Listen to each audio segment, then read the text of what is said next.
This is the Leadership in Insurance podcast, brought to you by FinPro Search Partners. Insurance companies are businesses and they need to look for the long term and be sustainable. We went from 0 to 1 and now it's going from 1 to 100.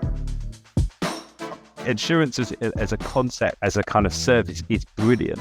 The execution is what we're looking at now. I think the companies that are going to succeed are the ones that are going to understand and master the art of intent. When we talk about innovation, we lean too heavily to think about technology and we don't think about creating a culture of innovation. I think innovation is essentially continuous improvement of existing processes and platforms and product. Right? It's got to be easy. It's got to be seamless.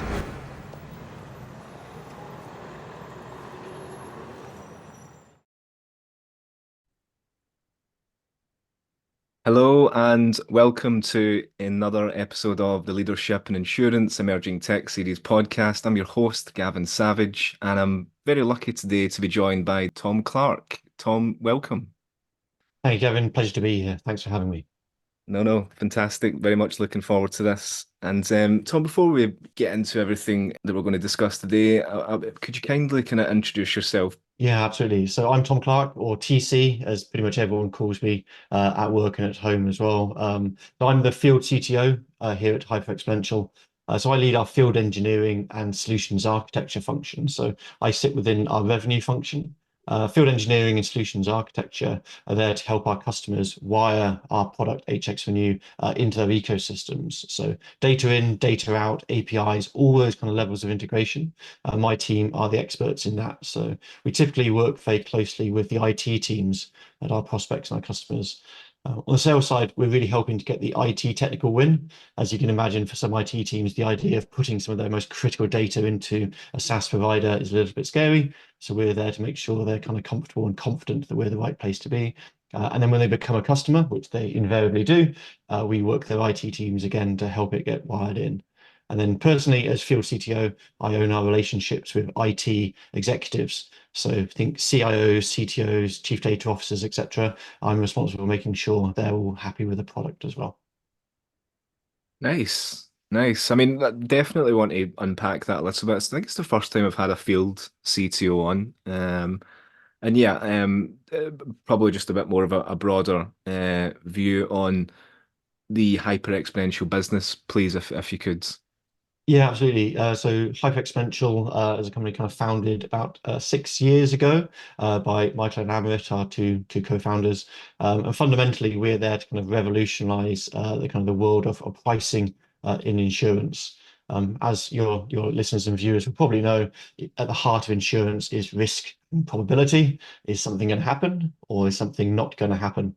And the more accurately and precisely you can calculate that, the better quality of service you can offer to your customers, or also the other way you can think about it, the more money you can make as an insurance provider.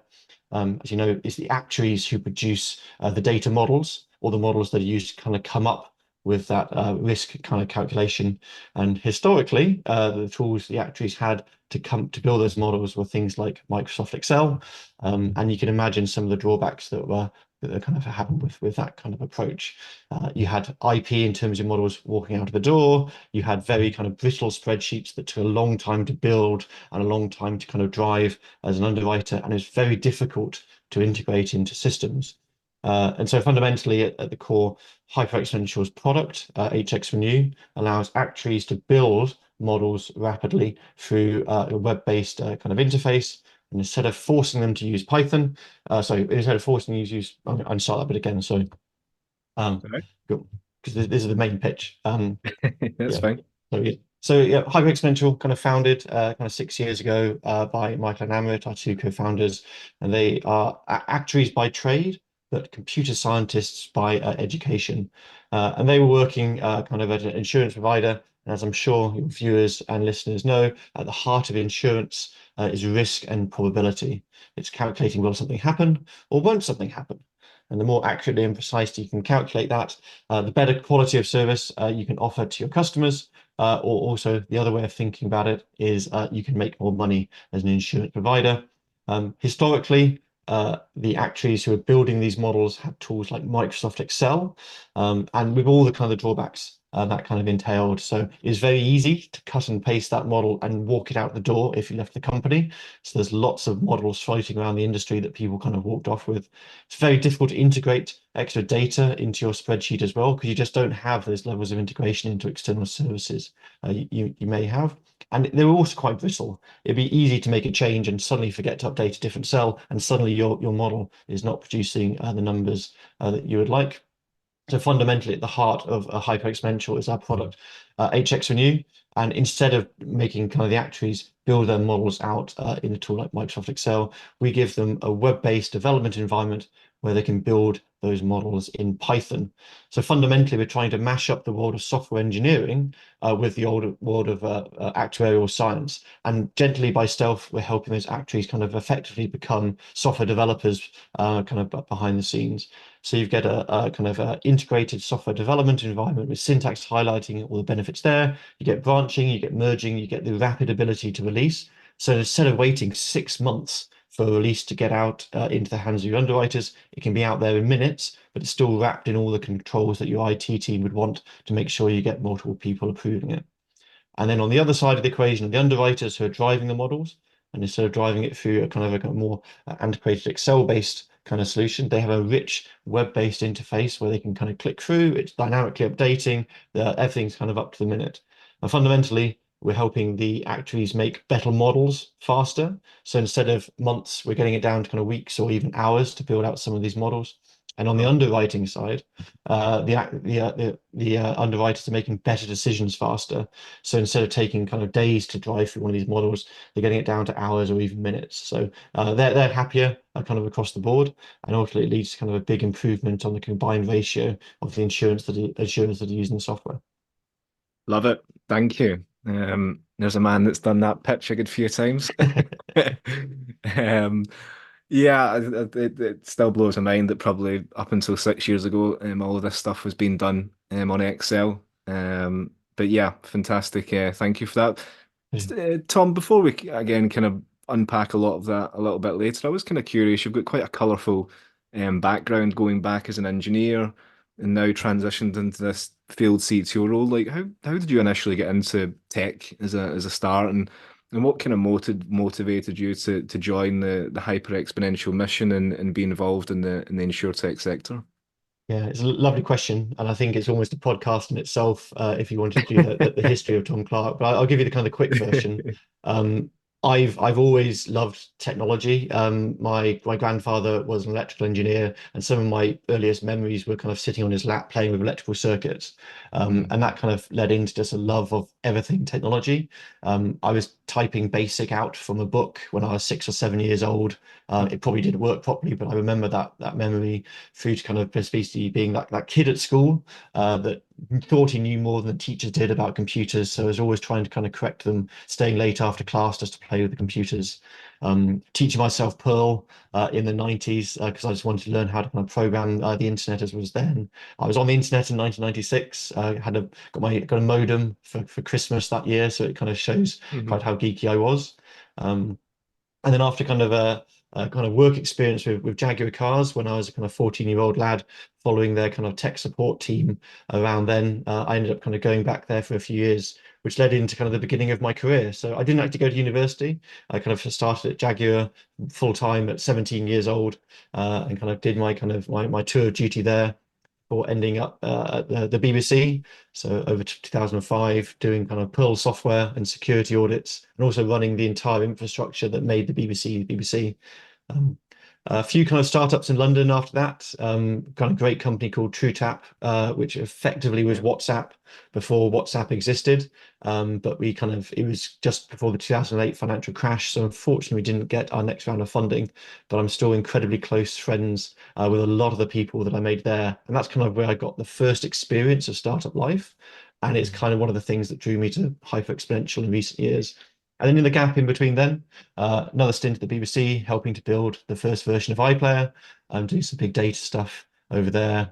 Global Radio, building out their infrastructure and architecture between kind of Heart FM and Capital FM and Classic FM before joining ITV. 2012 or so. Mm. And then from there, helping kind of build out various systems, including the common platform. And that's the thing that ultimately hosts everything that makes ITV ITV.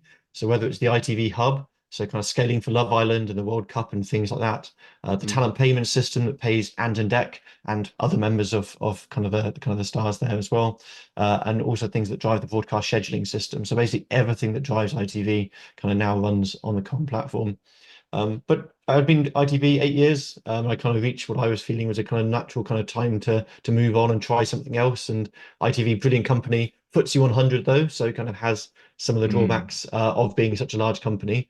And I was really up for a different kind of challenge. So I had some time off and did a little bit of traveling.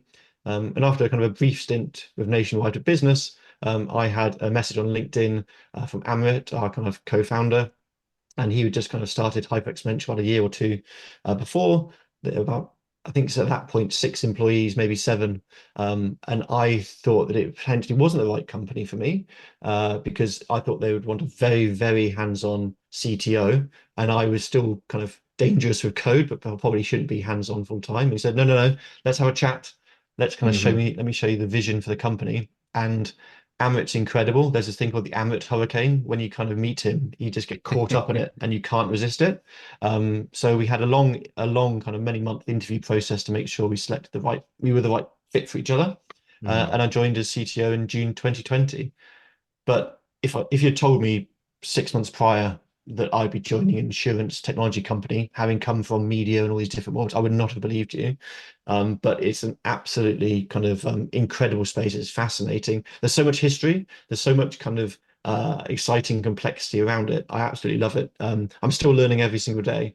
Mm. But yeah, so it's a great time to join. I was employee number 9. We're over 140 now, and big plans for growth by the end of the year.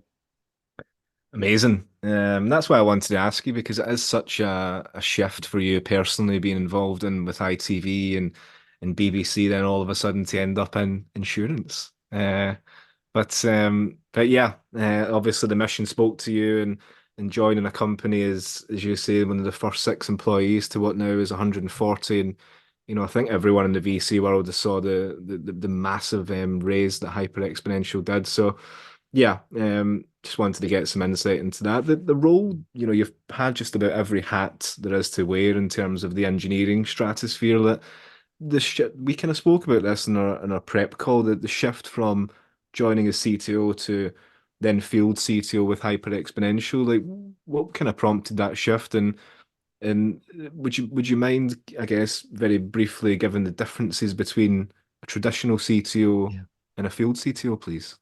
Yeah, absolutely. So joining as kind of CTO is an absolute honor and privilege. It's kind of for many Mm. people in the engineering world, it's kind of the pinnacle of a career, and it's what I wanted to get to when I kind of left ITV. It was a dream, and thanks to Amish and Michael, I kind of got to achieve it.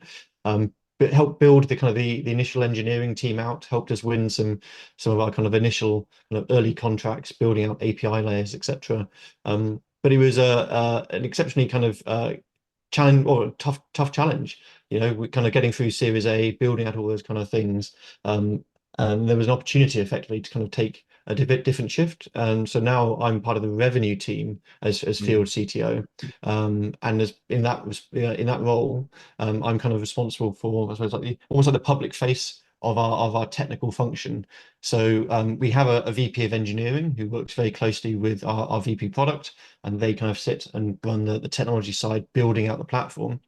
But you can kind of think as the field CTO as being the public face or the external face of the technology function. So whether Yeah. I'm kind of selling and pitching the kind of the technical capabilities of the platform to technical people on the IT world, that's kind of really where I fit, and my team fits kind of as field CTO and also as field engineering. Yeah, and do you think I think that's for me that it's such a highly technical product and you're selling it to highly technical people. So in your world, the key challenges that maybe you've encountered at Hyper Exponential when trying to implement these solutions or maybe sell it to actuaries. I mean, it sounds like anyone that gets a sniff of this product, they just want to jump on it and use it. But maybe having someone like you in that field CTO role just completely it removes that uncertainty of the actually wanting to use the product. Once they hear it from someone like yourself that's been involved from the early stages as a hands-on CTO, you can articulate the product so much better than probably anyone in the business now. Definitely in terms of dealing with IT. So we have quite an interesting kind of sales and kind of customer motion because we kind of fundamentally target, well, we predominantly target two personas, the underwriters and the actuaries. And I'm not an actuary. I've learned what I know about kind of the actuarial world and the underwriting world, having Mm. been at Hyperexponential. But I do know technology and I do know IT. And so had a very, very good machine for selling to the actuarial world and the underwriting world. And as you've seen from the success of the product and the company, that's really landing. But IT can be like oil or sand in any machine. And I think historically, before the kind of the creation of kind of field engineering, field CTO here, we did as much as we could, but sometimes we didn't do enough. We didn't have a capacity to do much more for the IT side, which meant sometimes that could really slow down a sale or it could really kind of slow down kind of the success of the platform into a customer. And so we kind of have this kind of three-way marketing kind of system now. We've got teams of kind of solutions engineers who will target the actuarial side and get them fully on board. But then my team are kind of working the layer below, making sure IT are fully on board and kind of sold on the platform. You know, whether it's things like the SLAs or the SLOs or kind of things like that, whether it's talking about RPOs and RTOs and kind of fun acronyms, or whether it's talking about how we could possibly integrate with their 10-year-old legacy systems. It's my team who gets them convinced that we can do it, either through just kind of conversations and case studies, or either through kind of proof of concepts or whatever we need to do to make them kind of get that kind of that confidence there. Um, Mm. What do you think with the platform, you know, I'd love to kind of a bit more in depth on the technical side of things, how it is so revolutionary in terms of as opposed to the traditional actuary modeling process, which as you've mentioned is a lot of it was done in Excel. Um, you know, yeah, I'd love just a little bit more insight into the technical side of it. And I guess what surprised you the most about innovating in this space and working in insurance, you know, pre-hyper exponential, now that you've managed to obviously really be deep in this world, thinking to yourself, well, again, in my head, I'm thinking, why has this not existed for 10, 15 years already? Yeah, it's a great question. I think the one of the things that originally attracted me to the company, and one of the reasons I said yes to Ambit, is that I spent most of my career doing tech transformations Mm, or digital transformations, moving from project to product, waterfall to agile, kind of command and control to kind of autonomy and enablement. And I honestly thought, and this is very naive of me, that there was nowhere left that hadn't been transformed and hadn't gone through this shift. And mm, then when I spoke with Amber, it says, no, no, they still use paper or they're using PDFs and they actually are literally running around with a piece of paper.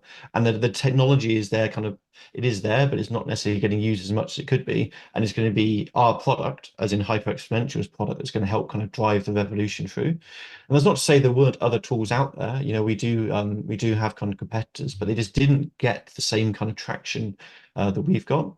Bizarrely, actually, kind of COVID did help a lot because obviously over at Lloyd's, you literally couldn't be in the building, you couldn't be running paper back and mm. forth, and so that did accelerate the shift to digitalization. But it was kind of a kind of great kind of a perfect storm of circumstance there. But from a technical perspective, as I was saying before, you know, we kind of call our platform a pricing decision intelligence platform. And that's really to differentiate ourselves to the market because we aren't just pure pricing in the middle. We've got all these other kind of layers around it, which allow you to kind of be making those better decisions faster. So you could just say A times B equals C, and that could be your pricing, your kind of your how your pricing algorithm works. But through HX you can be pulling in data from all of these data sources. So you could do calls out to Companies House, you called calls out to Hazard Hub or Marine Data. And in the old world, the underwriter would have to be like tabbing out to a separate screen, doing manual searches, drag and dropping, cut and pasting. They could be spending minutes or even hours doing kind of side research into kind of a particular risk. With our tool, that can be integrated by the actuary into their workflow. So you stick in a kind of a director's name, you hit the button, the computer is doing the hard work and making all those API calls and surfacing up to the underwriter. And straight away in front of them, they've got all the information they need and they're not having to do this mental context switch. And if they wish, the data from that can go into the algorithm and say, because that person is a director at 10 companies, we're going to say they're more risky or less risky, whatever you decide. And it's going to actually make the technical kind of premium go up or down around it. So that really helps the actuaries kind of go into a whole different world. And in terms of some of the challenges, actually that kind of the blinkered mindset has actually been one of the things we've had to kind of help people overcome, because the classic we've always done it this way, that kind of Mm. argument is one we've had to kind of chip away with. It's like, oh, Excel works for me. We don't have any problems. We don't have any pain. It's like, okay, that's fine. Okay, we do hear a lot of people who have Excel, but I'm sure using Excel, you may kind of have encountered this. And they're like, yeah, yeah, yeah. But have you ever thought about it like this? And like, and you get this light bulb moment in their eyes, and they're like, I didn't even realize that was a thing that could be solved. I thought that was just life. And then we kind of Yeah. said, would you like to see a bit more of a demo? And they sit down and they are, by the end of it, they're like, shut up and take my money, which is great because it often, it's a sales call. But that's been part of the challenge is kind of helping people take the blinkers off, help them realize there is another way of doing this. And Excel isn't the only approach. And then on the IT side, I come from an IT background. I'm an engineer. I can always think I can build something better than someone else can. That's just kind of the way software Mm. engineering is. Build versus buy is and often is a battle we have to fight. We deal with Yeah. some fantastic people in the technology arms of the companies we work with, and they honestly they probably could build what we build, but should they? And it's the kind of Mm. classic thing. What is the differentiation kind of factor and feature of an insurance company? It's not that they built their pricing decision intelligence platform themselves. That's not what's going to get them kind of a big investment. It's the quality of the insurance they write. And so it Yeah. makes no sense to them whatever to spend their time building that when they could be outsourcing that work to effectively to a SaaS provider like ourselves. And that is what we do. We've got a large engineering team, a growing engineering team, and many hours a day we are investing that time and money in making the best pricing decision intelligence platform in the universe. So Mm. why wouldn't you want to hook yourself onto that instead of trying to build it yourself and probably not doing it as well? Yeah. I think just beautifully put at the end about the constant topic around build versus buy, which I do love discussing, but particularly in insurance, you're right. They should be focused on, if something like this exists, why not focus on your core business model and not trying to, burn the candle at both ends. Tom, you mentioned again something on our call before this recording around what I find is that, you know, very recently, again, going back to the raise, I think it was in, correct me if I'm wrong, 73 million raised at Hyperexponential. What you've done in the last 6 to 7 years, um, as you've mentioned, so if as you've eloquently put together from the IT side and the business side of the platform, it's all built on Python. What I found super interesting was that this really crucial point of scaling growth, that you're now at a point where you're almost rethinking the tech strategy behind the platform, and you're now going to be transitioning from Python to Rust for certain aspects of the platform. And just wondered if you could give us a bit of insight into the rationale behind the decision and the benefits that it brings. Yeah, absolutely. So, yeah, kind of ATEX Renew is kind of an interesting mix of technology behind the scenes. As you kind of know from many kind of seed stage startups at the beginning, you're just trying to Mm. kind of get the product out the door. So we actually have a kind of an interesting mix of TypeScript for the front end stuff, Python for a lot of kind of the kind of the core kind of calculation stuff, and then Kotlin for Yeah. kind of the additional services. And the models that the actuaries build in our platform, as I mentioned, they're built in Python. That Python needs to run somewhere, and that is basically Python within Python. And that kind of has some kind of complexities and also some risks. We put a whole load of investment in making sure there's kind of a clean divide between the two layers, and actually you can't kind of get between the two. But we are kind of reaching the kind of the scale point of that. And also from an engineering perspective, there are kind of areas now where in order to allow the teams, allow the software to scale across kind of multiple axes at once, there is some fundamental re-architecture we would want to have done anyway. And so as part of that kind of unpicking, kind of modularization and move away, there's an opportunity to move into Rust. And not just because it's kind of the cool hot language at the moment. There are some really interesting kind of technical kind of capabilities in terms of probably the safety, the type safety kind of inherent in it, the kind of the memory management and the performance and the predictability and kind of safety of it that we can use. Um, the great thing about Python, sorry, about Rust as well, is that it's got fantastic interoperability with Yeah. Python. So effectively, what's going to happen? We're going to do this transplant of a move from Rust, so Python over to Rust over time, and slowly chipping off aspects of the application that currently run in Python. We're going to run them in like a shadow mode. So effectively, the same call that the customer's models will be running will be going to both sides at once, and we'll be comparing the outputs to make sure consistently across the board we're getting the same output. Because fundamentally, if ever 1 + 1 = 3 on our platform, that's game over for us. So kind of the kind of data integrity is absolutely critical.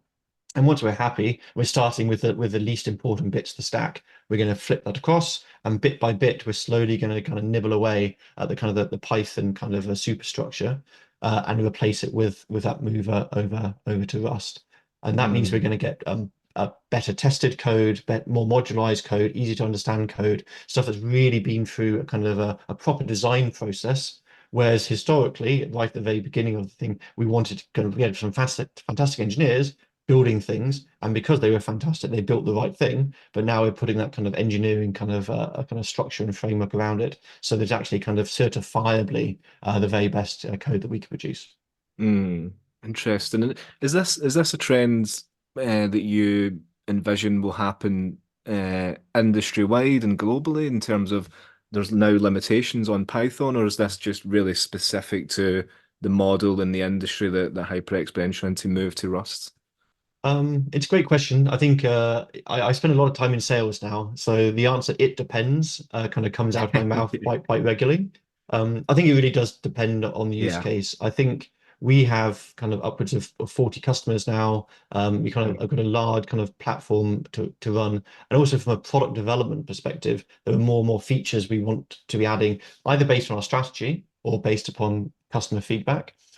And that's kind of basically by definition that's complexity that we need to manage. So we'll do that safely and at speed. There's lots of benefits we can get from Rust that's going to enable that. And that's not like this isn't a knock on Python kind of as a language. It's Yeah, just of we're now course. getting into the kind of the edges of where it's the most applicable. But for the Yeah. model development side, that's still going to be Python. So we're not expecting the actuary to learn Rust because as far as they're concerned, day Mm. one to day two, when we switch across, there'll be absolutely no change from an interaction perspective. It's likely to get quite a bit faster under the hood. There'll be some other things we can enable for them as a result of it, but fundamentally, we're going to be changing the engine in the car as it's running along, which is kind of interesting engineering challenge. Mm. And I think that's so important to highlight as well. It doesn't change for the customer's benefit, the side of it in terms of language. It's just in the back end as well with you guys. And I think just a great example of why you can pivot, particularly as a startup. You're not dealing with legacy tech. You can make these decisions that will better internally and for your customers. Does Gen AI fit into the strategy at all? I'd imagine you're reducing things from months to weeks to hours to minutes. I mean, is there a strong integration play there for including something like Gen AI into the platform, do you feel? Yeah, it's another kind of great question. So I've another get out of jail free card that we use quite regularly is that because the models are built in Python, Yeah. anything you can talk to from Python, you can incorporate into your model. So the answer is typically with anything Gen AI, you can pull it in should you wish to as a model developer. Mm. Currently, we are obviously looking at kind of how AI should fit into the strategy. Obviously, it's not just a hot topic. It is an absolute kind of sea change, quantum leap in the industry. Yeah. But what we've seen a lot of companies do is they've just added AI on the end of something. And, oh yeah, we're AI, and they're just ticking a box. Yeah. We are an incredibly thoughtful company. So our approach to it is going to be thoughtful, and we don't mind not being like first mover, so we're happy to talk about what we're thinking about. And it could be something like kind of co-pilot style integration into the integrated development environment. So as you're kind of writing your actuarial code, it'll say, oh, it looks like you're kind of doing a kind of a Holt Winters kind of algorithm here. Would you like some help? It looks like you're kind of doing a kind of a Monte Carlo simulation. Would you like to fill that in for you? Or It could be on the underwriting side where it says based upon kind of previous claims, previous kind of policies, we think, you know, here's some hints and suggestions for you to kind of get a kind of better price out of this particular policy. There's a few options there. Interesting, in the industry, we know where we kind of fit in the entire kind of quote to bind process, and we partner with a number of companies who are kind of upstream and downstream of us to kind of drive a kind of AI there. So submission processing, when you get a like 100-page kind of statement of value of value from like a for a kind of airline kind of policy, and you're kind Yeah. of going through that, processing that automatically is a massive win. So there are companies out there we partner with that do that processing. And then on the other end of it, kind of actually kind of tuning the algorithms, looking at kind of the claims data, looking at the policy data, and feeding that back in. So you're constantly kind of adjusting and tuning the pricing decision. That's another kind of partner and area that we do kind of partner with, and they're using AI to drive those decisions. Hmm. Interesting. Um, Culturally, Tom, the business, I've only spoken to yourself from the business, but you couldn't really speak passionately enough about the people at Hyperexponential. Like, what do you think or could you share what you think is the most kind of core cultural value that the field has got Hyperexponential to where they are now? Yeah, absolutely. So we have 5 values, and I think the difference I felt about kind of hyper exponential is that we actually value our values. I've worked at companies before where values were just things that were stuck on the wall, and if you'd ask people, they probably couldn't name them. Now, I'm gonna be totally honest, our values actually are stuck on the wall as well. But to give you an idea about how integrated they are into the kind of the way we operate, the final stage of our interview process is a values interview. So it's not with Amit, it's not with kind of Michael, and it's not with, let's say, Rich, our COO. It's a 2-person panel of people who've been trained to do a values interview, and effectively it's kind of a black box. We have a standard set of questions we ask you, and we're looking for your evidence that you are going to be kind of aligning with the core values. So we are owners as a group. We push boundaries, we grow, we go deeper, and we do the right thing. And there's kind of clear definitions internally about what those 5 things mean, and we look for those in the people that we interview. And it even goes so far as that when we're leaving feedback publicly for kind of people at HX or HXers, we'll tag what value they were representing when they did that particular thing. So it could be like, we go deeper, which is talking about a kind of a really thoughtful and customer-centric mindset. We go a little bit further than other companies or people would go for our customers. And if someone's they've gone above and beyond for that, we'll tag them and we'll kind of summarize it up. So there's this constant feedback loop of how important the values are to us as a company.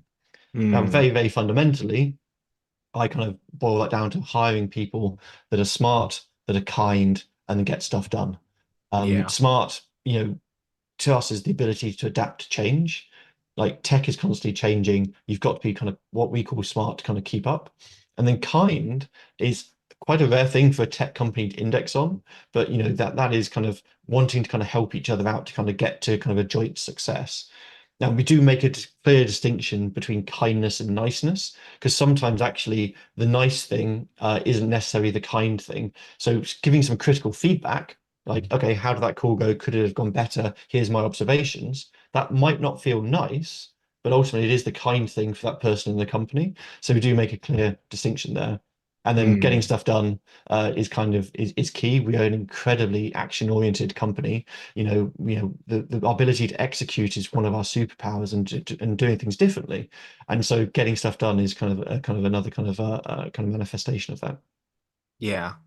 I thought you were going to mention it, but you mentioned that you have a motto where you start with or stop, which I loved. I loved that Yeah. motto.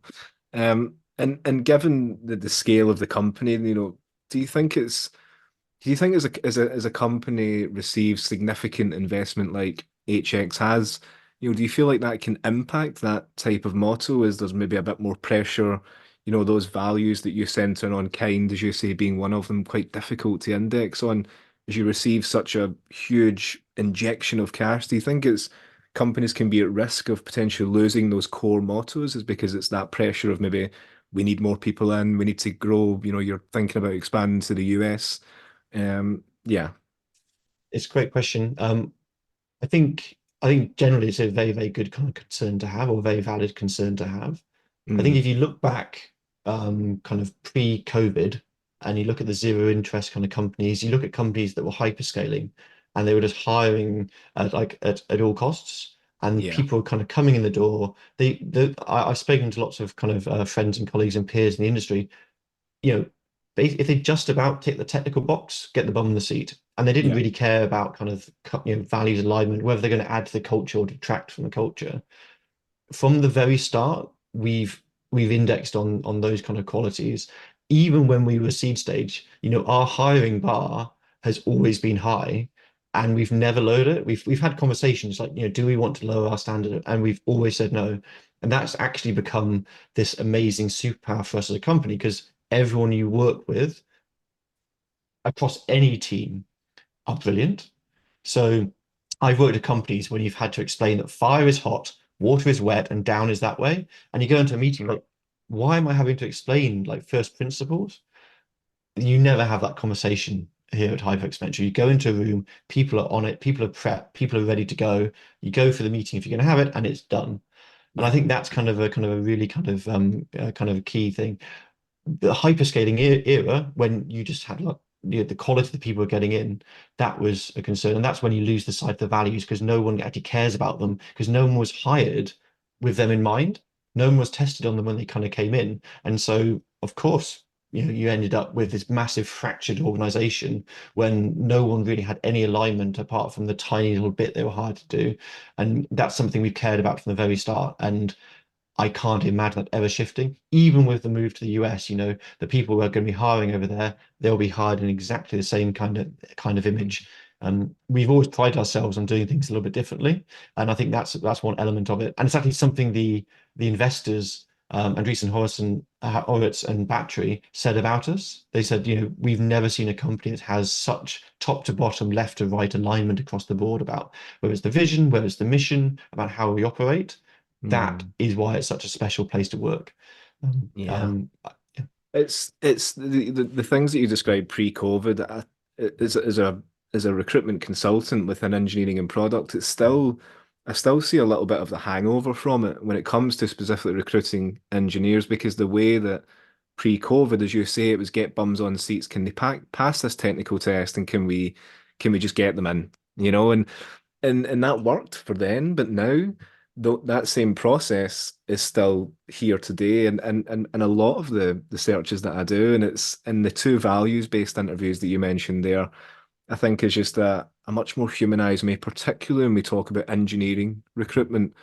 But it's something that I think that has to change in terms of how people are hiring for engineers, or companies are hiring for. I think yeah, just getting them to jump through two or three hoops in terms of technical tests. Yep, they've passed it. Let's get them in. It's just not culturally the way that you hire, I don't think.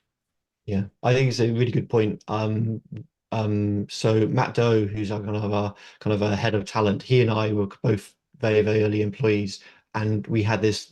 We're good mates, and one of the things we really shared is this love of candidate experience. Because Mm, I'm an engineer. I've been through, and I was a contractor for a long time. So as part yeah, of that, I went through countless interviews, and it was yeah, typically the candidate experience was often crap. You got ghosted. It wasn't clear what the interview was going to be about. You didn't know who you're going to be meeting. The quality of the interview itself was poor. They weren't prepared. They didn't know what they were doing. They hadn't read the notes, so you were repeating the same question. So as a candidate, I didn't feel valued. And so mm, something Matt and I sat down and did at the early stage of the company is like, this concept that every contact leaves a trace. So even if it's going to be a no, that person is going to hopefully talk, or could be a kind of a promoter for the company. I didn't get my job at Hyperexponential. I'm absolutely gutted, because everyone I met was brilliant. The interview yeah, process was really respectful, really interesting challenges, and I'm going to go back again in a year's time and try again. hmm, Or they ghosted me, they didn't respond to me. I spent 4 hours doing prep, this, that, the other, absolute pile of whatever. Would never apply again, couldn't work there, whatever. yeah, We have that in our power. And so in the early days, we actually wanted to turn the tables a bit and give the candidate a lot of autonomy or agency through the process. mm, So we had this thing called 20 questions.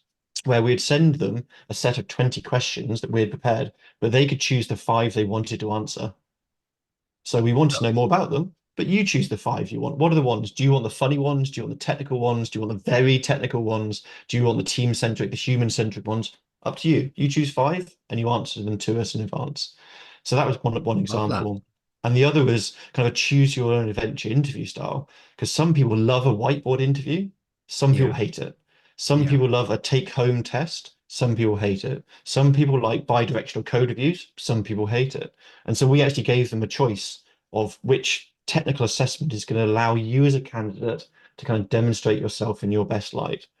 And if they got through Mm. that, we said, like, let's meet the team. We want you to really test us and the quality of the people that you'll be working with. So here's a menu of staff, and you can ask for 2 or 3 of them, and you'll have half an hour with them just to chat. And you can pick from the sales team, the central functions team, the talent team, the engineering team.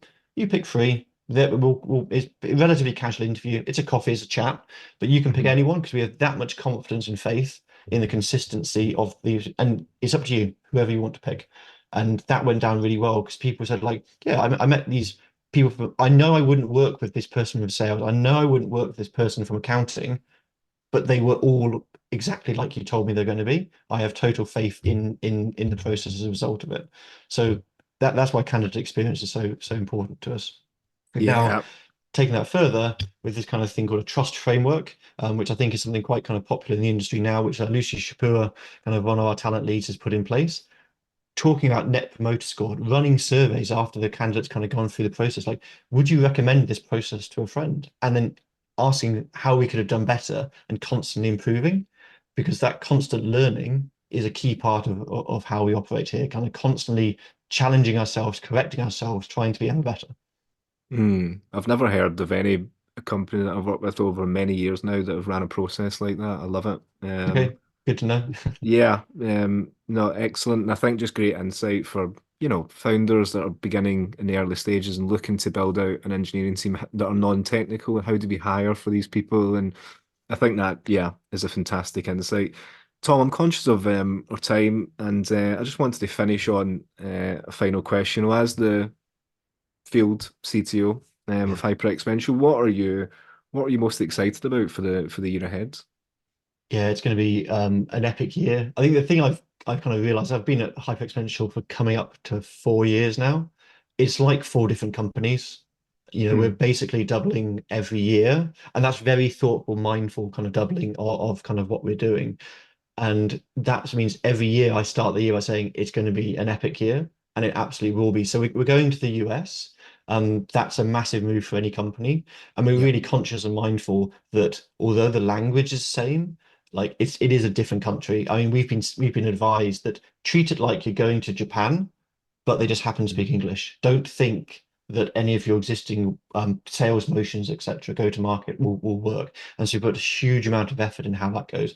So as an engineer who's joined a revenue team, that's incredibly exciting for me to be learning, and also for the company as well, because it's just a massive opportunity for us. And we're also kind of moving into some adjacent markets. So you're kind of looking kind of around the world. We've focused in the specialty world. We're kind of now looking at kind of the small to medium enterprise, how we can kind of move across and start taking the world in that regard. And then building out the engineering team to support that. Tim and Noel, who lead our kind of engineering and product functions, building that world-class team, expanding that world-class team is going to be absolutely epic. Likely to be doubling the team. And that in itself, Wow. from a central functions perspective, they are the kind of the support team behind everything we do here. How do you grow a company at that rate to that number and maintain, like we said before, the values, the ways of working, the principle, making sure everything scales so that when you turn your computer on in the morning, it's going to work. When you need to Mhm. get a laptop upgrade, it's going to work. When you start on day one, everything is set up for you and everything just works, because kind of we have this huge kind of concept of the opportunity cost of our time, making sure everything just works. Feedback we get a lot when people join is that, I'm just surprised that everything works so well for a scale up. You're a Series B, everything just works. And we Yeah. always like to have our processes and technology like one click larger than you'd expect for a company of our size. And if we can just keep ahead of that, we'll keep kind of surprising people, and we won't trip up on things like technology that we shouldn't be. Yeah, big big goals there. It sounds like an epic year, as you say. Well, wish you the best of luck on it. Sounds like a very exciting time ahead, and I know the team at FinPro will be following the journey, as well, I'm sure, many in the insurance and insurtech space. But thank you so much for coming on, Tom, and sharing all of your insights. It's been fantastic. It's been an absolute pleasure, Gavin. Thank you so much for having me, and thanks to your watchers and listeners for kind of listening to me. I really, really enjoyed the interview. Thank you. Cheers.